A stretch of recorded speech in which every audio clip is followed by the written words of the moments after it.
오늘 본문은 사울의 회심 사건을 기록하고 있습니다.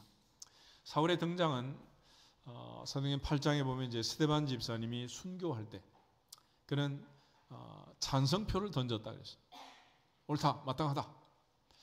바리새인 바울의 입장에서는 그리스도 예수를 믿는 것은 이단이라고 할 수 있고 당연하다고 생각했겠죠.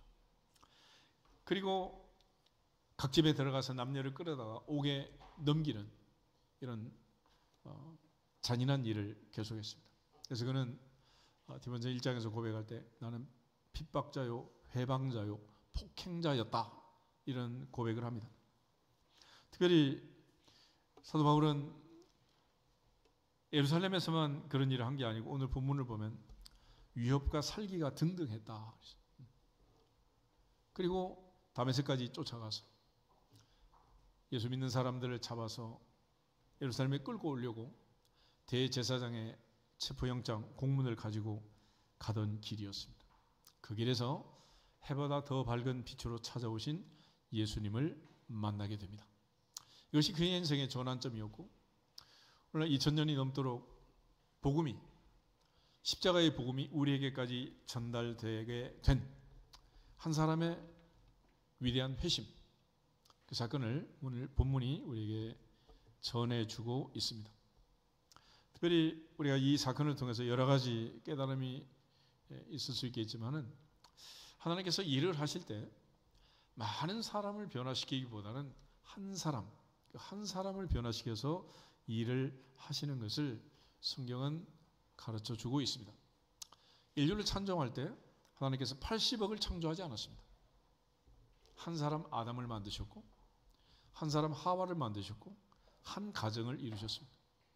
믿음의 조상 아브라함을 부르실 때 많은 사람을 부른 게 아니라 한 사람 아브라함을 부르셨어요.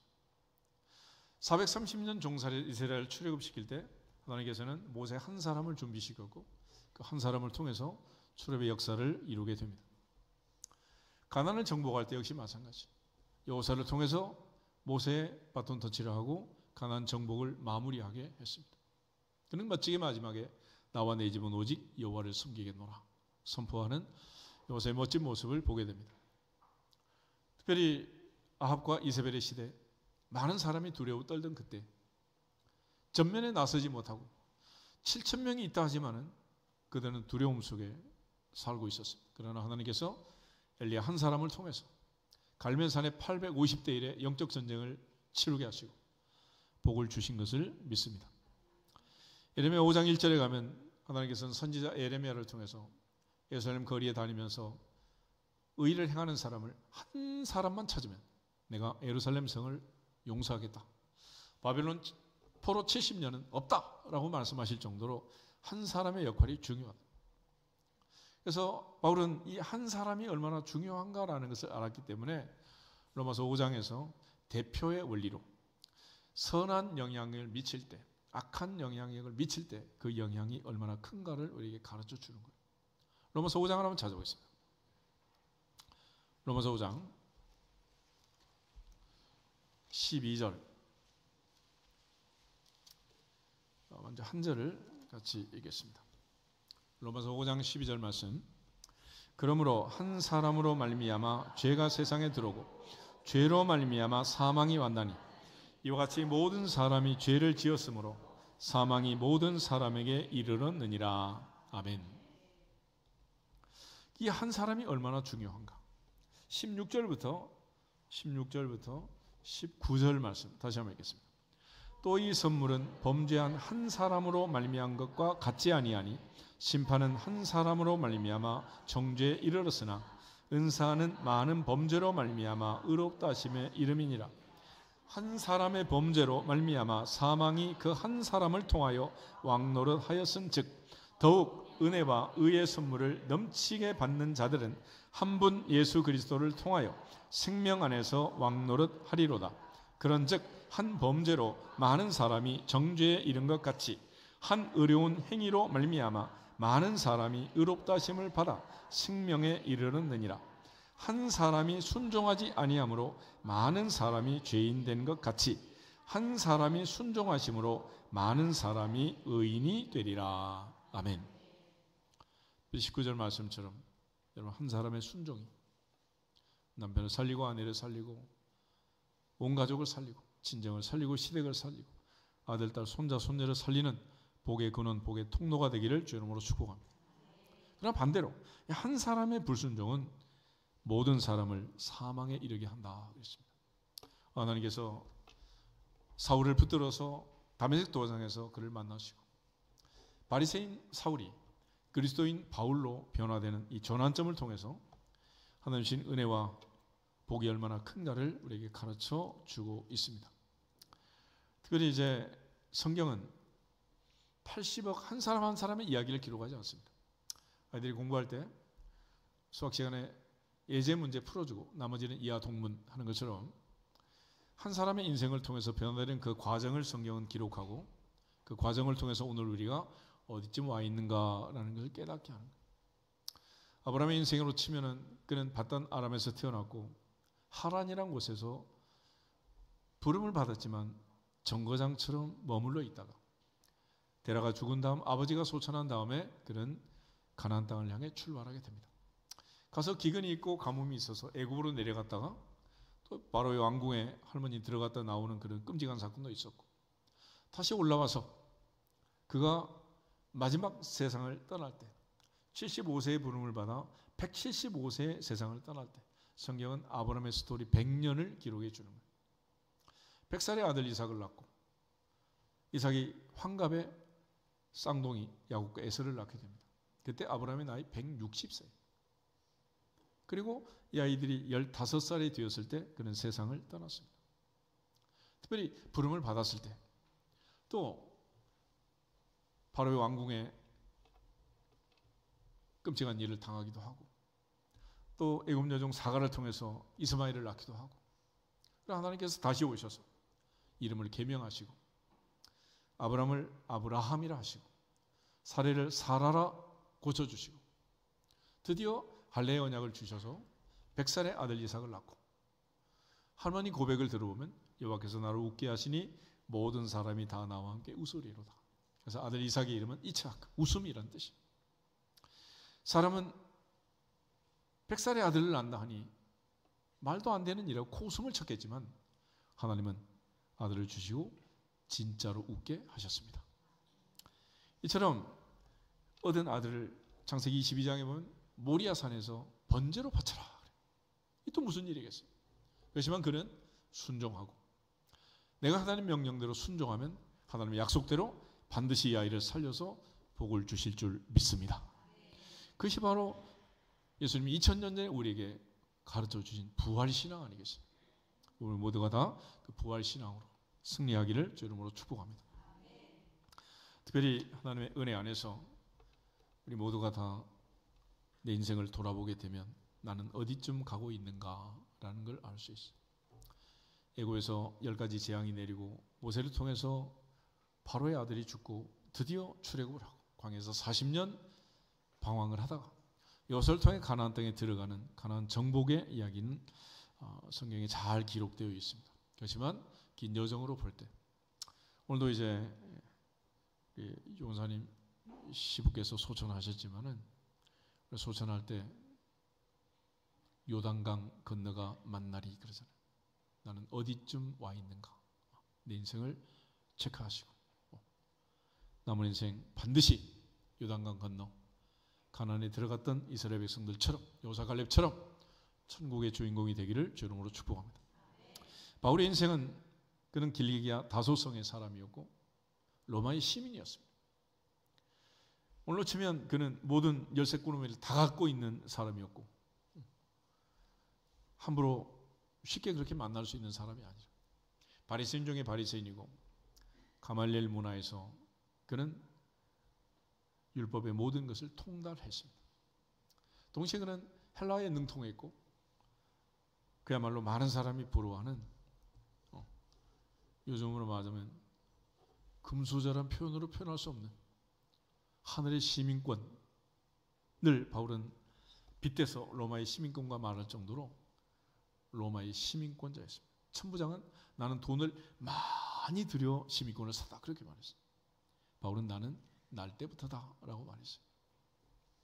이처럼 그는 로마의 시민으로 태어났지만 주님께서 그를 붙들어서 드디어 헬라 세계에 복음을 전하고 그 복음이 우리에게 올 수 있도록 그에게 만남을 주신 것입니다. 그래서 사울의 인생에 있어서 주님 만나기 이전과 이후 BC와 AD가 달라지는 거예요. 주님 만나기 이전에 before Christ 바리새인의 삶을 살았던 사울하고 주님 만난 이후 그리스도인의 삶을 살았던 바울은 전혀 다른 사람입니다. 사울은 이스라엘의 첫 번째 왕 사울처럼 큰 자가 되라. 그래서 크다라는 뜻이지만 바울이라는 이름은 작은 자라는 뜻이었습니다. 그런 늘 하나님 앞에 작은 자임을 고백하고 그것이 은혜였다고 우리에게 가르쳐 준 사람입니다. 우리가 이제 바울을 통해서 주님이 바울을 만나시고 바울을 변화시켜서 이 놀라운 역사를 이루는 이 과정. 바울이 쓴 바울 서신을 보면 구원이라는 말을 그는 즐겨 사용하게 됩니다. 주 예수를 믿으라 그러면 너와 내 집이 구원을 받으리라. 그런데 마태나 마가는 누가는 하나님의 나라, 천국, 킹덤 오브 갓, 킹덤 오브 헤븐 이런 용어를 많이 써요. 특별히 사도 요한은 영생, 생명, eternal life 이런 말을 즐겨 쓰는데 사도 바울은 구원이라고 했습니다. 그래서 바울이 말하는 구원은 그렇게 간단하지가 않아요. 그 구원의 출발은 부르심이고 마지막 총착역은 하나님의 나라에 들어가는 영광의 상태, glorification, 영화의 단계로 마무리가 됩니다. 그래서 구원의 서정에 있어서 그 긴 과정을 거치게 되는데 우리 흔히 이제 주님을 만나고 새롭게 태어나는 인생을 중생, 거듭남, 두 번째 출생이라고 하잖아요. 그러니까 불교에서 말하는 사바중생이 아니고 그야말로 많은 무리, 크라우드가 아니고 born again, 다시 태어남, 두 번째 출생을 얘기합니다. 그래서 이 출생 과정에서 아이들이 태어나면서 울고 고통 속에 아파하잖아요. 애들이 태어났을 때 애들이 우는 이유를 의외로 모르더라고. 사람은 언제 울어요? 아플 때 울잖아. 엄마가 아프니까 애기 아픈 거는 몰라. 그래서 내가 태어날 때 나는 울었고 모든 사람은 기뻐했다. 내가 떠날 때 천국 가는 기쁨으로 나만 기뻐했고 모든 사람은 울었다. 이게 인생이라는데 하나님 앞에서 여러분 인생이 진짜 웃음과 가짜 눈물을 구별하는 지혜자가 되기를 축복합니다. 바울에게 있어서 이 부르심에 대한 오늘 주님을 만나면서 주님 부르잖아. 사울아 사울아 내가 어찌하여 나를 핍박하느냐. 그래서 바울은 이 부르심에 대한 미스테리, 신비에 대해서 고린도서 1장에서 아주 상세하게 설명하는데 우리 고린도서 1장을 한번 보겠습니다. 고린도서 1장 26절에서 29절. 고린도전서 1장 26절에서 29절. 형제들아 너희를 부르심을 보라. 육체를 따라 지혜로운 자가 많지 아니하며 능한 자가 많지 아니하며 문벌 좋은 자가 많지 아니하도다. 그러나 하나님께서 세상에 미련한 것들을 택하사 지혜 있는 자들을 부끄럽게 하려 하시고 세상에 약한 것들을 택하사 강한 것들을 부끄럽게 하려 하시며 하나님께서 세상에 천한 것들과 멸시받는 것들과 없는 것들을 택하사 있는 것들을 폐하려 하시나니 이는 아무 육체도 하나님 앞에서 자랑하지 못하게 하려 하심이라. 아멘. 31절 꼭 자랑하고 싶으면 자랑하는 자는 어디에서? 주 안에서 자랑해라. 주님만 자랑할지어다. 그래서 바울이 복음을 전하면서 본 거예요. 자기는 로마의 시민권자이고 가말리엘 문화에서 율법을 통달했고 모든 다 배웠잖아요. 히브리에 능통하고 헬라에 능통한 사도 바울이 복음을 전하면서 깨달은 거예요. 그래서 로마서 10장에서 이사야 53장을 인용해가지고 우리의 전한 것을 누가 믿었나이까? 여호와의 팔이 누구에게 나타났습니까? 그러면서 복음을 전한 그 사람들을 보면 이 부르심을 보면 교회 안에는 지혜로운 사람이 많다, 미련한 사람이 많다. 미련한 사람이 많다. 부자가 많다, 가난한 사람이 많다. 그래서 매일 구제하느라고 그 시끌벅적한 거 아니겠어요? 교회 안에는 이처럼 지혜로운 자, 문벌 좋은 자, 능한 자 이런 사람이 많은 게 아니라 반대라는 반대. 도대체 하나님 왜 그렇게 못난이 삼형제를 부르는 것처럼 그런 사람만 부르십니까? 그랬더니 이유가 있지. 그래서 29절에 하나님 앞에서 아무 육체도 뭐하지 못하게 자랑질하지 말라고 그래서 불렀다는 거예요. 사실 우리 같은 나라는 자랑할 게 없어요. 지금 뭐 경제 대국이다 그러면서 뭐 9등 10등 이래가면서 뭐 7등 4등도 될 수 있다 이러지만 여러분 어린 시절 생각해 보세요. 세상에 제일 못 사는 나라, 민족이 싸우고 아직도 전쟁이 끝나지 않는 나라. 그래서 그 옛날에 미국에서 아프리카로 선교를 가려는 선교 지망생에게 한 분이 이렇게 말했대. 아프리카 가지 말고 진짜로 가난한 나라로 가면 어떻겠냐.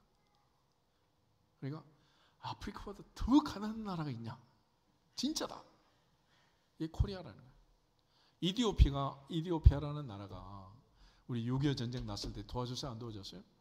도와줬잖아요. 지금도 춘천 가면 소양강변에 이디오피아 커피 팔잖아. 그렇게 못 살던 나라가 이렇게 잘 살게 되었으면 자랑하면 된다 안 된다? 하나님의 은혜를 고백해야지 자랑하면 되겠냐는 거예요. 그래서 사도 바울의 인생은 부르심부터 시작해서 복음을 전하는 모든 과정에서 깨닫는 거야. 이거는 은혜다. 내가 나 된 것도 하나님의 은혜다. 할렐루야. 그 은혜에 대한 깨달음이 없으면 가짜라는 거예요. 그래서 대부분의 종교는 행위의 종교, 행위를 강조하지만 우리는 그렇게 행위로 먹고 사는 사람들이 아니라는 거예요. 그런 차원에서 구원의 두 가지 특징이 있는데 하나는 하나님의 주권적 선택을 따라서 하나님의 부르심을 보면 이처럼 미스터리, 신비롭다는 거예요. 또 하나는 하나님께서 우리를 부르실 때 그 부르심이 불가항력적이다. 불가항력적이다. 바울은 그 부르심을 거절할 수 없었습니다. 모세도 부르심을 거절하지 못했고 아브라함도 부르심을 거절하지 못한 거예요. 그래서 하나님께서 우리에게 은혜 주시는 대로 우리 이 시간도 이 자리에 하나님의 은혜로 불가항력적 은혜로 있게 된 줄 믿습니다. 특별히 갈라디아서 2장 16절을 한번 찾아보겠습니다. 갈라디아서 16절을 보시면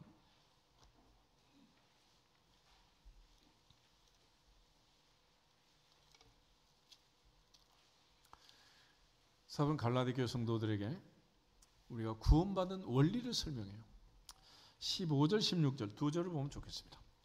우리는 본래 유대인이요 이방 죄인이 아니로되 사람이 의롭게 되는 것은 율법의 행위로 말미암음이 아니요 오직 예수 그리스도를 믿음으로 말미암는 줄 알므로 우리도 그리스도 예수를 믿나니 이는 우리가 율법의 행위로서가 아니고 그리스도를 믿음으로써 의롭담을 얻으려 함이라. 율법의 행위로서는 의롭담을 얻을 육체가 없느니라. 아멘.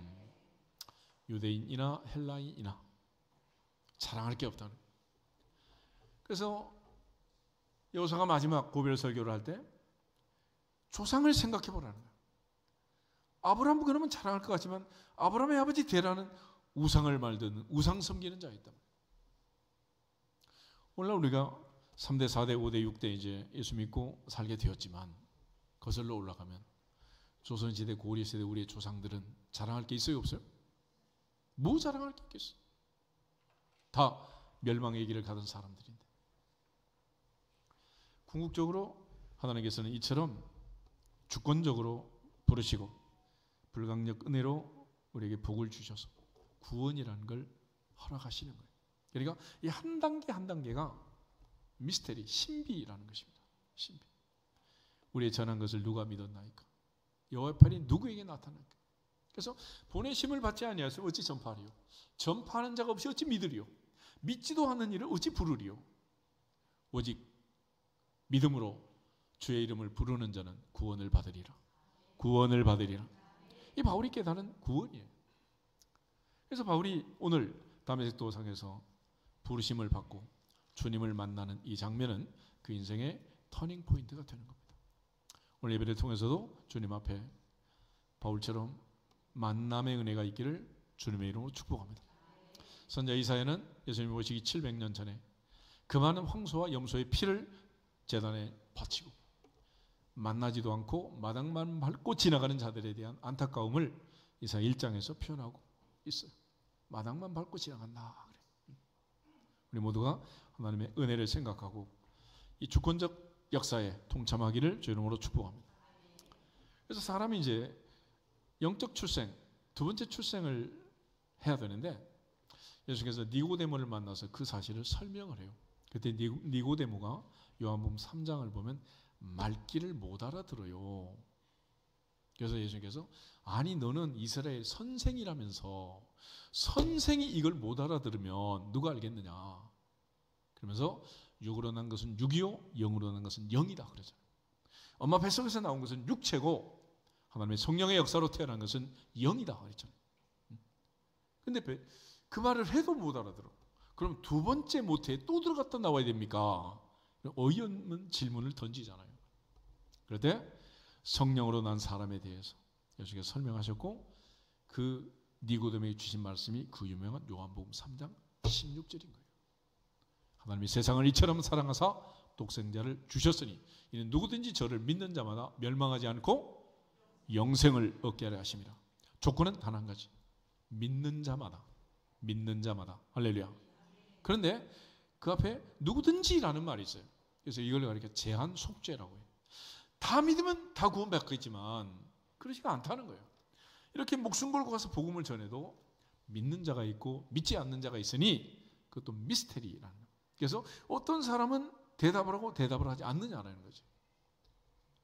사울아 사울아 내가 어찌하여 나를 핍박하느냐. 주님이 부르실 때 주님의 음성을 듣고 반응을 하잖아요. 그죠? 근데 어떤 사람은 불러도 대답 없는 이름이요 부르다가 내가 죽을 이름이요 평생 불러도 그냥 지나치는 사람이 있단 말이에요. 그래서 그 소리를 듣고 반응하는 그게 뭐냐? 그게 바로 하나님의 주권적 선택과 불강력 은혜의 결과라는 거예요. 그래서 우리는 내가 믿은 것이 아니고 하나님의 은혜로 믿어진 것입니다. 할렐루야. 그건 하나님의 은혜란 말이에요. 내가 머리 좋아서 똑똑해서 지혜가 있어서 그런 게 아니고 처음부터 하나님은 머리 나쁜 애들 다 불러가지고 깨닫게 하시고 은혜 주셔서 네 자랑하지 말고 주님만 자랑해라. 할렐루야.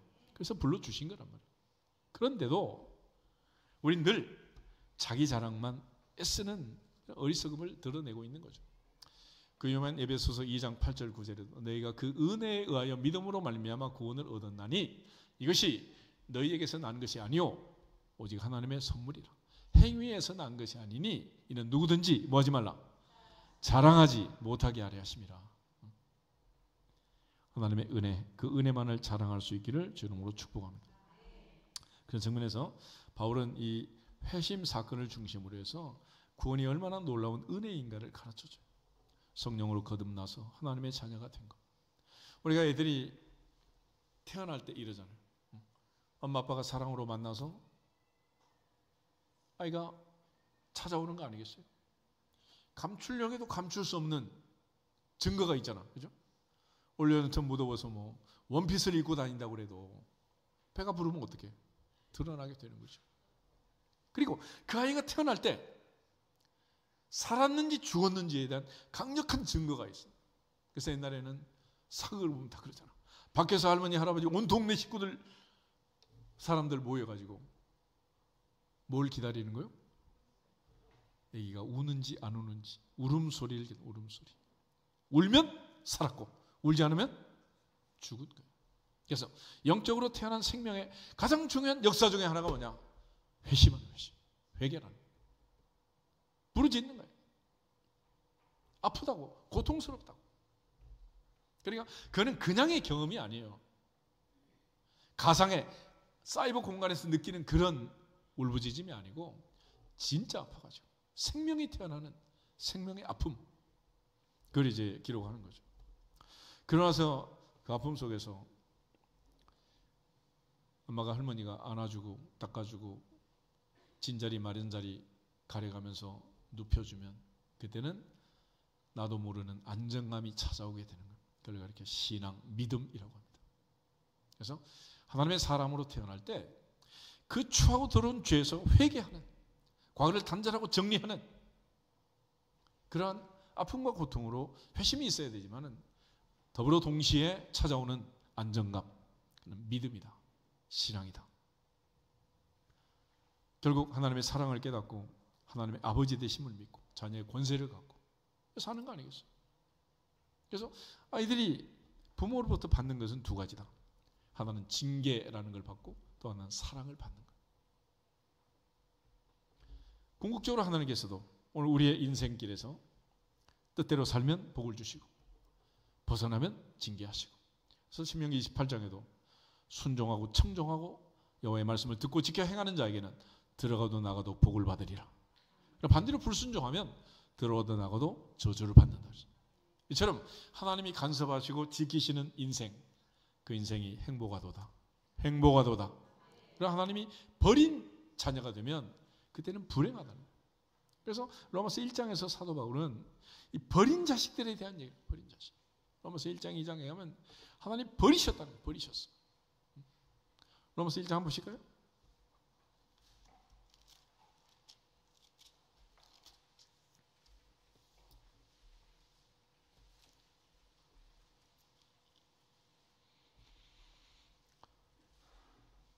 (24절) 25절 두 절을 보겠습니다. 그러므로 하나님께서 그들을 마음의 정욕대로 더러움에 내버려 두사 그들의 몸을 서로 욕되게 하게 하셨으니 이는 그들이 하나님의 진리를 거짓 것으로 바꾸어 피조물을 조물주보다 더 경배하고 섬김이라. 주는 곧 영원히 찬송할 이시로다. 아멘. 24절은 하나님께서 그들을 마음의 정욕대로 더러움에 어떻게 했다? 내버려 두셨다. 26절 7절 다시 보겠습니다. 이 때문에 하나님께서 그들을 부끄러운 욕심에 내버려 두셨으니 곧 그들의 여자들도 순리대로 쓸 것을 바꾸어 영리로 쓰며 그와 같이 남자들도 순리대로 여자 쓰기를 버리고 서로 향해 음욕이 부릴 듯하며 남자가 남자와 더불어 부끄러운 일을 행하여 그들의 그릇 때문에 상당한 보응을 그들 자신에게 받았느니라. 아멘. 소위 말하는 동성애하는 그런 것들, 이유가 뭐냐? 하나님이 버리셨다. 28절부터 마지막에도 버리신 이야기예요. 28절에 보면 특별히 또한 그들이 마음에 하나님 두기를 싫어하며 하나님께서 그들을 그 상실한 마음대로 어떻게 했다? 내버려 두셨다. 그래서 우리가 기도할 제목은 아주 간단해요. 하나님, 내 아들을 간섭하여 주시옵소서. 내 딸을 간섭하여 주시옵소서. 내버려 두지 마시옵소서. 한 가지 기도만 해도 천국 가는데 지장이 없어. 하나님이 내버려 두시는 인생이 아니라 언제나 주인 되셔서 간섭하기를 축복합니다. 그런 측면에서 잠언 16장 9절에 가면 이런 기록이 있어요. 사람이 마음으로 자기의 길을 계획할지라도 그 걸음을 인도하시는 분은 여호와시니라. 할렐루야. 한 걸음 한 걸음 혼자 가지 않고 하나님이 간섭하시고 인도하시는 복이 있기를 주 이름으로 축복합니다. 이처럼 바울은 하나님의 은혜로 부르심을 받았고 그가 거듭나서 회개하고 다시 주 안에서 끊임없는 안정감을 얻게 되는데, 그 결과 우리에게 주시는 다음 단계의 은혜가 뭐냐면 칭의라는 거예요. 칭의. 칭의라는 것은 의인 됐다는 게 아니고 이제부터는 의롭다, 칭해 주시는 거예요. 아직은 더럽지만 의롭다고 칭해 주시고, 그리고 나서 양자, 아들, 딸을 삼아 주시는 거예요.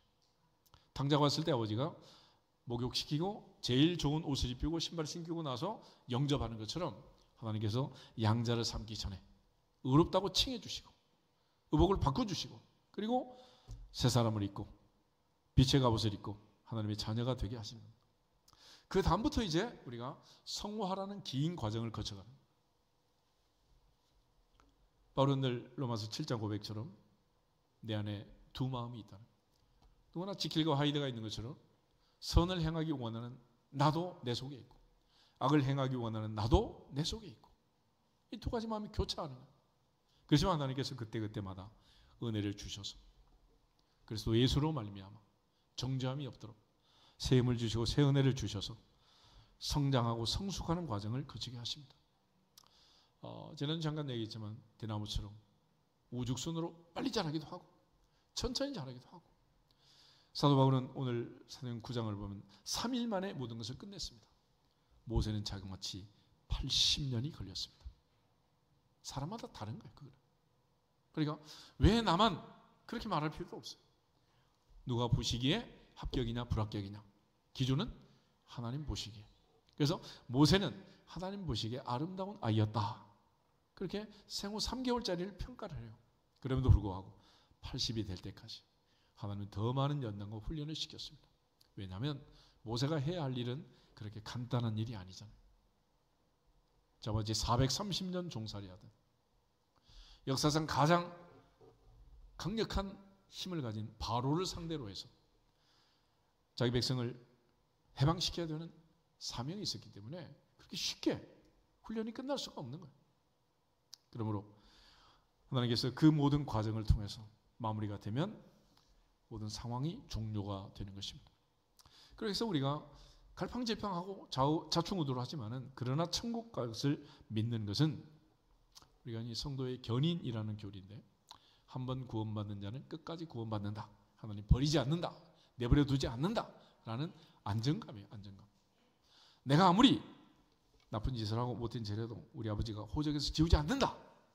라는 확신을 갖는 것처럼 하늘의 생명책에서 해처럼 달처럼 별처럼 빛나는 이름으로 우리의 힘을 새기시고 인도하신 주께서 붙들고 계심을 믿고 믿어지기를 주 이름으로 축복합니다. 그럼 교통사고 나가지고 견인차가 와서 끌고 가면 내가 그 안에 앉아가지고 아무리 핸들 돌려도 내가 돌리는 대로 갑니까? 아니면 견인차가 끌고 가는 대로 끌려갑니까? 끌려가잖아요. 끌려가. 그래서 우리는 주님을 만난 그 순간부터 끌려가는 거예요. 그래서 바울이 나는 주 예수께 붙잡힌 바 된 그것을 잡으려고 달려간다 그랬잖아요. 이제는 어차피 주님과 한 몸이 되어서 가는 거예요. 한 몸이 되어서. 그리고 요단강 건너 영원한 천국, 영화의 상태, 영광스러운 상태, glorification, glorify, glory, 영원한 영광의 단계에 이르게 될 것입니다. 그래서 비로소 구원은 완성, 마무리가 되는 거예요. 이렇게 따지면 나는 어디쯤 와 있는가? 아직도 갈팡질팡하고 있는가? 스스로 체크해 보시면 되는 거예요. 그래서 이거를 구원의 서정이라고 표현을 하는데 지금까지 한 얘기를 정리를 할 테니까 눈 뜨고 번쩍 정신 차리고 따라하겠습니다. 소명, 중생, 회심, 신앙, 칭의, 양자, 성화,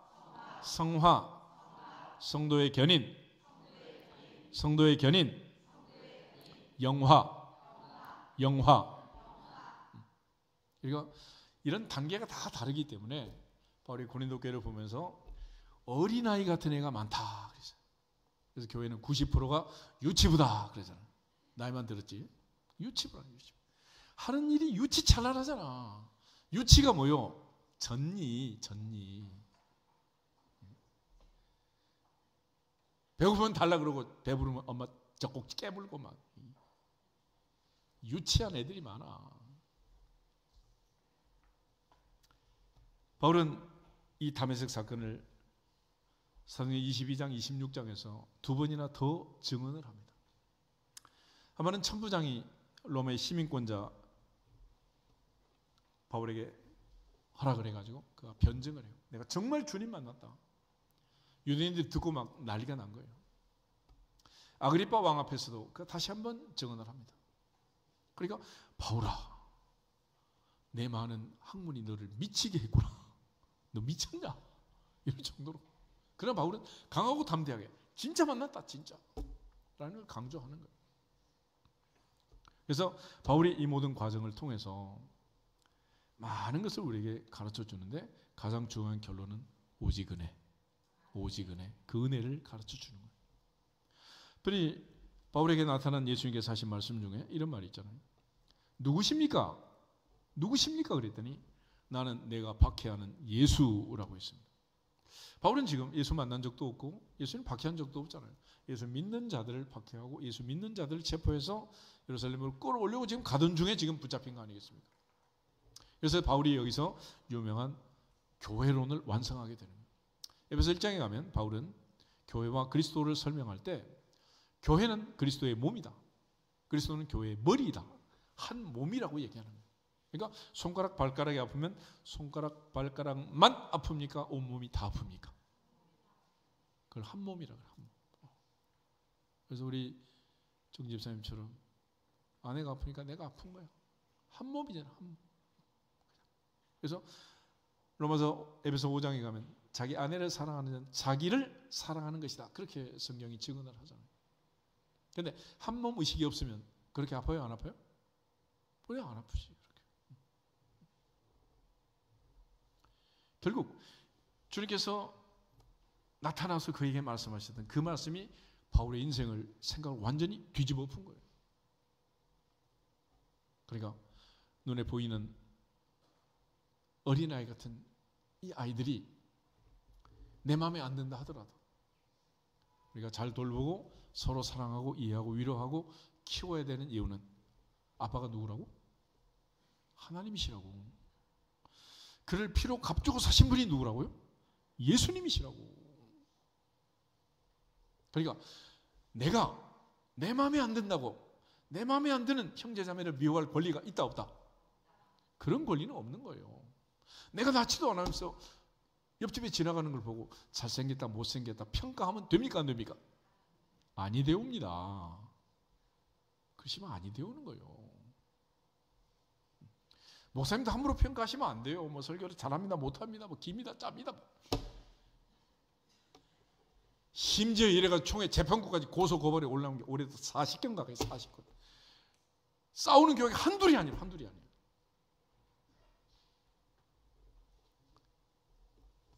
왜 그러냐? 은혜를 몰라서. 그게 은혜라는 걸 몰라서. 배고픈 사람은 보리밥만 줘도 불만이 없어요. 아픈 사람은 병만 고쳐주면 아무 불만이 없어요. 배가 부르면 뷔페 가서도 먹을 게 없대요. 옷장에 옷이 가득한데 입을 옷이 없대요. 냉장고에 귀한 진한 음식까지 가득가득 들어있는데 먹을 게 없대요. 이래서 되겠습니까? 이게? 한마디로 은혜에 대한 깨달음이 없는 거예요. 그래서 바울은 그의 인생을 마무리하면서 이 은혜라는 말을 많이 강조했고 은혜가 얼마나 컸는가를 고백합니다. 고린도전서 15장을 한번 찾아보겠습니다. 고린도 15장 8절, 9절, 10절 1장에서도 얘기했지만은 하나님 앞에 부름받은 사람들은 자격 있는 사람이 없다는 거예요. 8절 맨 나중에 만삭되지 못하여 난 자 같은 내게도 보이셨느니라. 나는 사도 중에 가장 작은 자라. 나는 하나님의 교회를 박해하였으므로 사도라 칭함받기를 감당하지 못할 자니라. 그러나 내가 나 된 것은 하나님의 은혜로 된 것이니 내게 주신 그의 은혜가 헛되지 아니하여 내가 모든 사도보다 더 많이 수고하였으나 내가 한 것이 아니요 오직 나와 함께 하신 하나님의 은혜로라. 아멘. 바울은 나는 사도 중에 가장 작은 자다. 사도라 칭함을 받을 수도 없는 자다. 교회를 박해한 자다. 그러나 내가 나 된 것은 하나님의 은혜다. 우리 모두가 이 시간 바울의 깨달음이 임하기를 축복합니다. 에베소 3장을 한번 더 보겠습니다. 에베소 3장을 보면 7절부터 9절에 바울은 사도라 칭함받기를 감당하지 못할 자다 고백한 다음에 자기를 성도라고 급수를 낮춰요. 7절에서 9절을 보겠습니다. 이 복음을 위하여 그의 능력이 역사하시는 대로 내게 주신 하나님의 은혜의 선물을 따라 내가 일꾼이 되었노라. 모든 성도 중에 지극히 작은 자보다 더 작은 나에게 이 은혜를 주신 것은 측량할 수 없는 그리스도의 풍성함을 이방인에게 전하게 하시고 영원부터 만물을 창조하신 하나님 속에 감추어졌던 비밀의 경륜이 어떠한 것을 드러내게 하려 하심이라. 아멘. 특별히 8절에 보면 모든 성도 중에 지극히 작은 자보다 더 작은 나에게 뭘 주셨다? 이 은혜를 주셨다. 할렐루야. 이 깨달음으로 행복하시기를 축복합니다. 이 깨달음이 있으면 덥다 시원하다 이 무슨 문제가 되겠어요? 다 은혜인 거죠. 그래서 바울은 에베소 교회 편지를 쓰면서 교회에 대해 설명하고 서로 사랑, 서로 복종에 대해서 설명하고 특별히 하나님의 은혜를 다시 한번 강조하고 있습니다. 디모데전서 1장을 한번 더 보겠습니다. 디모데전서 1장을 보면 이는 그제 디모데에게 믿음의 아들에게 편지를 쓰면서 이제는 사도도 아니고 성도도 아니고 나는 죄인이다. 죄인이다. 12절에서 15절을 같이 한번 보겠습니다. 나를 능하게 하신 그리스도 예수 우리 주께 내가 감사함은 나를 충성되이 여겨 내게 직분을 맡기심이니 내가 전에는 비방자요 박해자요 폭행자였으나 도리어 긍휼을 입은 것은 내가 믿지 아니할 때 알지 못하고 행하였음이라. 우리 주의 은혜가 그리스도 예수 안에 있는 믿음과 사랑과 함께 넘치도록 풍성하였도다. 미쁘다 모든 사람이 받을 만한 이 말이요 그리스도 예수께서 죄인을 구원하시려고 세상에 임하셨다 하였도다. 죄인 중에 내가 괴순이라. 아멘. 바울이 깨달은 최고의 은혜는 미쁘다 모든 사람이 받을 만한 이 놀라운 은혜는 그리스도 예수께서 누구를 구원하려고? 죄인을 구원하려고 세상에 오셨다. 그리고 관계대명사를 연결해가지고 내가 그 죄인 중에서 내가 프로토스, 선봉장이다. 첫 번째다. 이렇게 고백을 하는 거예요. 그러니까 하나님이 선착순 단 한 명 구원하기로 한다면 예수님이 오시고 1번 딱 한 명만 구원하면 누구만 구원받는 거예요? 나만 받는 거지. 이게 바울의 고백이에요. 그래서 늘 강조하지만 하나님은 누구를 사랑하신다? 나를 사랑하시는 것이. 그것이 바로 바울의 은혜에 대한 깨달음이었어요. 산이 높은 곳이 골이 깊다 그러잖아요. 은혜가 더한 곳에 죄가 넘친다. 바울은 그런 고백을 한 거예요. 얼마 전에 8.15 특사가 있었지만 아주 큰 죄를 지었다가 사면받은 사람들은 대통령께 얼마나 감사를 하겠어요. 그렇지만 운전 잘못하다가 벌점 받아가지고 묶여있던 사람들, 별것도 아니고 있어도 그만 없어도 그만 이런 벌점 같으면 감사하겠어요? 그래서 바울이 내가 죄인 중에 괴수다 그 말은 내가 세상에서 역사적으로 죄를 제일 많이 지었다 그런 게 아니고 죄에 대한 깨달음이 가장 깊은 사람이다. 내가 얼마나 죄인인가를 깨달은 거예요. 왜냐하면 지푸라기 하나 같은 죄도 결국은 죄 없는 예수님의 십자가의 피, 그 보혈이 아니고는 사함받을 수 없기 때문에 하나님 앞에서는 평생 강도짓을 한 사람이나 한번 살짝 거짓말한 사람이나 똑같은 거야. 하나님 앞에서는 말기암 환자나 감기 환자나 똑같다는 거야. 결국 그걸 깨닫는 것이 은혜니라. 그것이 은혜라. 근데 우리는 도토리 키재기 같은 그걸 가지고 맨날 네가 잘났다 내가 잘났다 이러고 싸우고 있는 거예요. 하나님의 보좌 앞에서 바울의 회심을 통해서 우리에게 주신 이 은혜의 깨달음이 충만하기를 주의 이름으로 축복합니다. 바울의 인생의 전환점이 되었던 다메섹 도상의 사건, 이 사건이 반드시 바울만의 사건은 아니잖아요. 우리 모두가 진정으로 깨닫고 깨달음으로써 한 사람으로 인하여 주신 그 선한 영향력이 인류를 살린 예수 그리스도의 십자가의 보혈의 공로처럼 우리가 그 은혜를 받았으니 내가 너희를 사랑하는 것 같이 너희도 서로 사랑하라 하신 말씀 기억하면서 남은 무더위 잘 이겨내기를 주의 이름으로 축복합니다. 옆 사람 앞뒤 사람 인사하고 기도하겠습니다. 서로 사랑합시다. 조금만 더 참아냅시다. 할렐루야. 같이 주 예수 그리스도의 이름으로 승리할지어다 선포하고 기도하겠습니다.